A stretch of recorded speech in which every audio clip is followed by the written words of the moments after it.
What's up? What's up? I'm here. I'm alive. Um, I wanted to share my story and then play some video games. I think I got a couple of hours. But yeah, on October 10th, I had a heart attack. Some know, not all know, but yeah. And crazy situation. Crazy situation. So I was just Hello, motherfucker. wow. What was that? Oh, Nicholas, what's up, man? What's up? Thank you for stopping by. That's funny. So yeah, I was in my studio like I always was, and I actually it was right before I was about to stream too, so it's kind of funny. Um, what's up, man? I'm feeling good. Just sharing a story with you guys about what happened. Kind of it's like kind of just crazy in general. Um, yeah, so I was in my studio, and for some reason I had the chat to my left, so I'm gonna keep looking left. I couldn't breathe. Um, it was just like it's like an elephant was just like sitting on my chest and I couldn't breathe. So I tried to go, this might sound funny. I tried to go to the bathroom because the bathroom's outside, and I thought maybe I just need to use the bathroom. I was I thought I was dealing with acid reflux majority of my life. That's where that comes from. But a neighbor saw me and the neighbor was like, "Hey, you good? You okay?" I'm like, "Not really." So he gave me some water. So I started to drink the water, and then he was like, "I'm gonna call the ambulance for you." And I was just like, "Okay, you know, why not? Maybe just get myself checked out." But me being me, I was like, "Ambulance costs money." So I said no. I told the dude, I was like, "Nah, bro, cancel that." But and then he's like, "You sure?" I'm like, "Yeah." Then I go back into my room and I still can't breathe. Like I'm still like, I'm still kind of tripping out, worried. And I talked to another neighbor about some, stuff going on in the studio. And while I'm talking to him, I'm outside. Like I still can't breathe. So when I go back to my studio, I call the ambulance again because I'm just like, this doesn't feel right. So when I call the ambulance, I'm like, hey, if you guys come, would you charge me? And they're like, no. And I was just like, okay, can you guys come check me out? And so they checked me out. And the crazy part is, they said that I was okay, which in my mind, I was like, I don't feel okay. And so they're like, if you want to go to the hospital, we can take you to the hospital. And I was just like, all right, let's go. Something told me just go. And the crazy part is when I got to the hospital, I still was walking. Like I was holding on to my chest, but I still was walking. So I'm still thinking like acid reflux and gas and stuff. Like I'm not thinking, my heart is going out. Like that's this is far. It's far from my mind that my heart is going out. Because basically what was happening, like my heart was just slowly going out. So we get to the first hospital, and then I think it was called like Maine or something. Forgot. Sorry. And then they started to do the AKG. I hope I'm saying that right. So they put all the stuff around me, all the little thingies, and they're like just checking my heart, checking everything. And at this point, I'm kind of like laying. I'm calm at this point. Like I'm not really like tripping because I'm still thinking acid reflux. Um, but yeah, people start running around me. They just start running around and start moving stuff very fast, and I'm just like, oh damn, this is not good. In my head, I'm like, this is not good. So they're like, Mr. Johnson, um, we're going to transfer you to another hospital that has, you know, a better, I guess like better equipment or whatever, da da. So I'm still kind of like laying down, like, all right, whatever. So I get transferred to the second hospital, and they run an AKG, and it went from like, oh everything's okay to kind of like, oh damn, like we gotta get him in here really fast. And they're still not they're not telling me that my heart is going out. Like I guess they were just trying to like keep me calm. But I went into surgery. I was awake, and they went in. They tried to clean, I guess, the arteries. Sorry, I'm not the most medical correct person. They tried to clean some of the arteries, which they got my main one, and they put a stent in it. So that keeps my heart going. So I'm thankful for that doctor. And so yeah, that happened. I think they tried to clean out some more stuff, but it kind of wasn't happening. And then yeah, oh, so after that happened, they were like, we got to transfer you again. And they're like, oh, we need to transfer you to another hospital with specialists and da da da da da. So at this point, I think you were awake when they cut into you. Hell yeah, I was awake. I was awake for a lot of my surgeries. I was awake when I even got my ICD. The thing, I have a little thingy on my chest now. You probably can see a little bump. But I was awake during that too, so I felt all that. And my little buddy in my chest. So they're like, oh, we have to transfer you to, yeah, crazy. We have to transfer you to a specialist, da da da da. So that's how I ended up at UCLA. Shout out to UCLA. And then I got, oh yeah, by the way, forgot to mention this. When I went to the second hospital, I think it's called like Valley. I went to Valley. I had a machine that was helping my heartbeat. It's like a little balloon. And once again, I'm sorry. You tough as fuck. Yeah. Built different. So I had a little pump thingy, and I had it until I got to UCLA. When I got to UCLA, they went into surgery again, and they were trying to put something in my neck. I think it's called a swan. They're trying to. This is original. They're originally trying to put a swan in my neck, I guess, to monitor my heart and kind of see what was going on.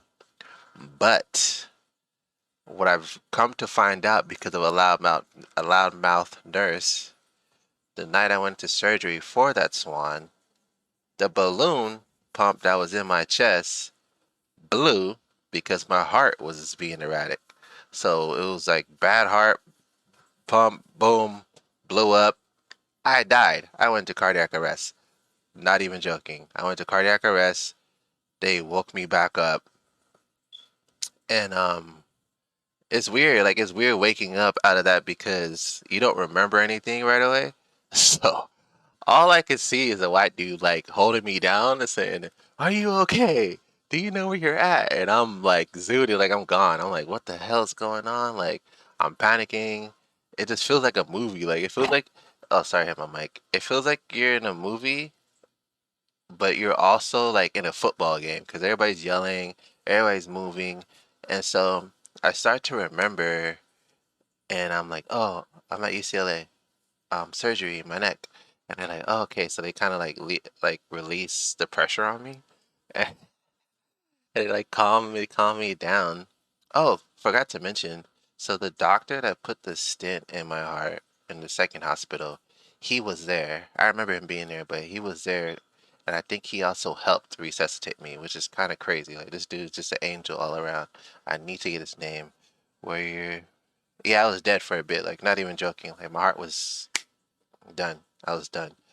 So, but they asked me before the surgery, they're like, do you mind if we resuscitate you and use all that stuff? I said, hell no, I don't mind. Like, do what you gotta do. So I'm thankful I said that before we started.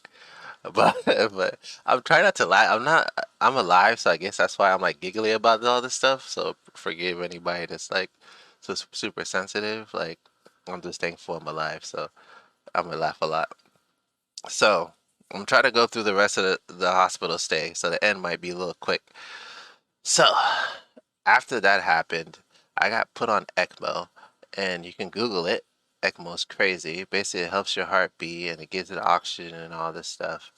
So that's what I got put on, and then that's when I got my first room in the ICU, and it was weird. It was just you're laying down, there's this big old machine on you. Like all this just happened. You remember it. I was awake while they put the ECMO in. Like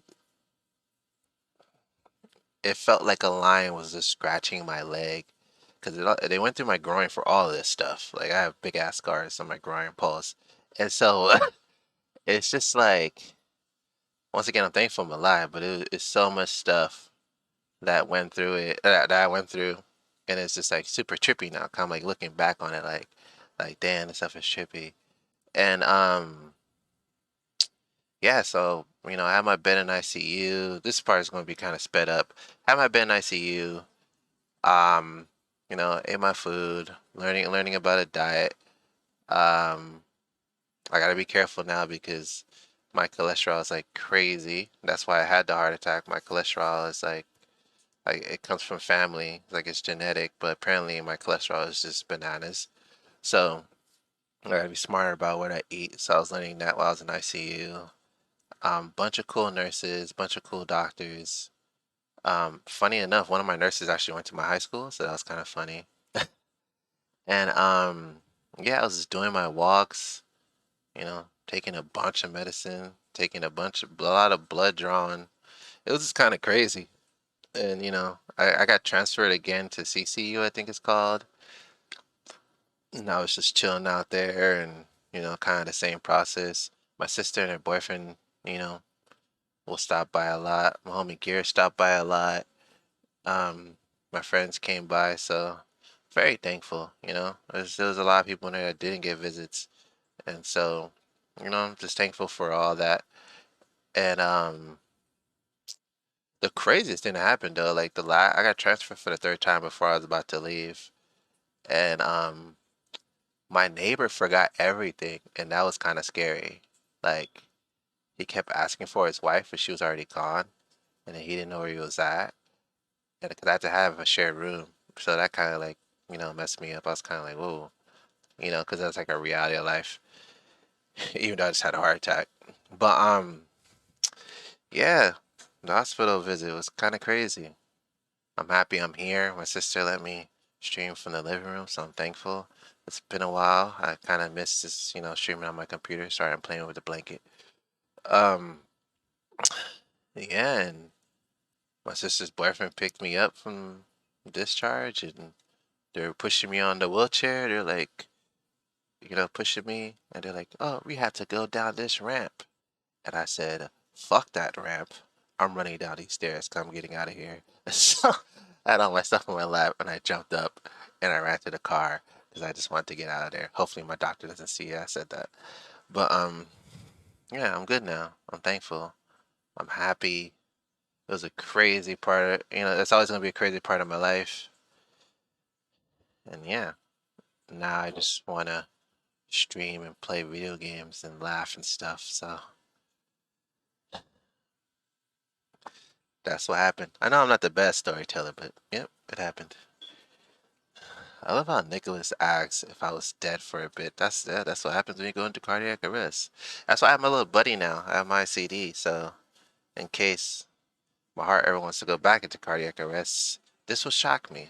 Um, it's very scary, but that's just that's just what's gonna happen. So but it also does other stuff like it keeps my heart in check too. Damn, I'm glad you made it alive. I don't understand how we're. Nah, I appreciate it. I appreciate you guys. A couple of you messaged me while I was in there, so I appreciate you guys big time. And hopefully, moving forward, I could blow up on Twitch and become the guy that's known for having a heart attack and surviving. I'm joking. But yeah, not to dwell on that too much, but I just want to share it because it's just a weird experience. I'm pretty sure, we all go through weird stuff. That was just a super weird experience. But I'm thankful I'm here.